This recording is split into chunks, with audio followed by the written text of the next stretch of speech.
Bir əba altında zülfədən düşüb, silib göz yaşını qəhərli qadın.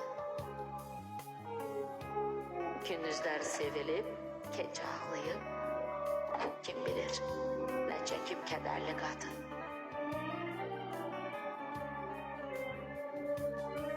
Hərənin həyatda bir cürdü dərdi, kədər ağuşunda ömür hədərdir. Qəm çəkən qadınlar gör nə qədərdir. Sanki oxunmamış əsərdir qadın.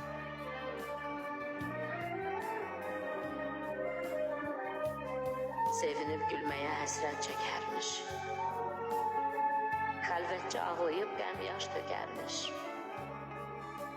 Belə talih qismət acı zəhərmiş, dərdi göz yaşı ilə bölərdi qadın.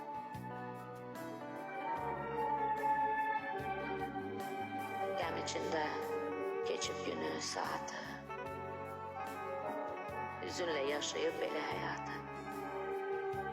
Bu qoca bir ömür qəmli bayatı, kədəri gizlədib gülərdi qadın.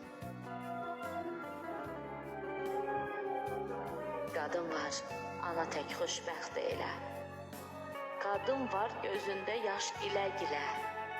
İlkin, əlində imkanı olsaydı belə, kədəri ömründən silərdi qadın.